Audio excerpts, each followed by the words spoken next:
This is the Transportation TV News Special Report, Outlook 2011. I'm Tony Dorsey reporting. AASHTO is the voice of transportation, and in 2011, John Horsley, AASHTO Executive Director, says the message to Congress must be clear and consistent. We're a growing nation. We're not like Europe that's losing population or Japan. We're a growing nation whose freight needs are going to double over the next 30 years. So whether it's moving freight or moving our growing population, we have to have capacity at the same time that we have to preserve the old system. If we write a balanced bill, we'll have a shot at meeting the country's needs. We're going to have solid leadership in both the House and the Senate of both parties. The transportation has traditionally been a bipartisan effort. Congressman John Mica, who will take the chair and run the Transportation Committee in the House, is dedicated to doing a bill this year, and I think he'll produce as good a bill as he possibly can. Barbara Boxer kept her seat in California in the Senate, and she'll continue to lead the Senate effort in partnership with Jim Inhofe of Oklahoma, who is an arch conservative, but in his view there are two essentials in public service. One is military and the other is infrastructure.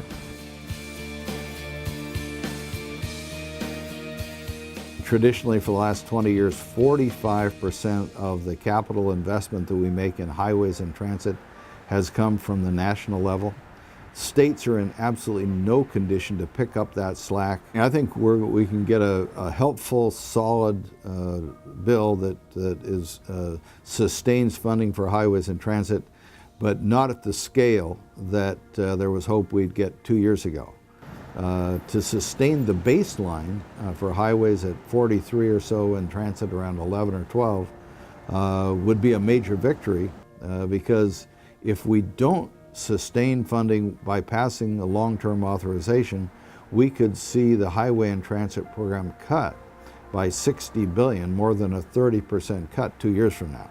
So I'm looking at survival and sustaining funding as a victory. I look at the alternative and it doesn't look very good.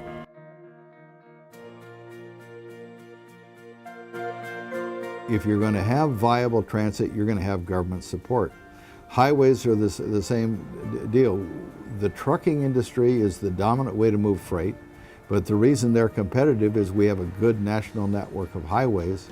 Passengers, 95% of passenger travel in this country takes place by personal car, and that's over our highways. So you don't see private companies being able to substitute and step up and cover that. You see the government providing that service, so we can't cut back. As a matter of fact, there's a desperate need to increase funding for highways and transit at a time when the taxpayers and the political leadership are singing a different tune. For every dollar that we don't spend today to preserve highways, 5 years from now it'll cost us $7. So it's penny wise to shortchange the highway maintenance program.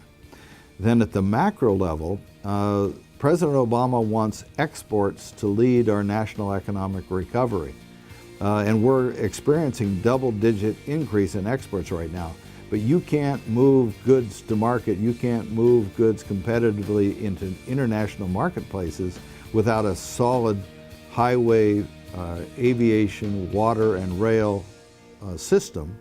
And if we let those systems decline further, because they're not up to speed right now, we won't be able to sustain that export-led growth. So it's vital to the national economy, the national economic recovery, to have a world-class transportation system.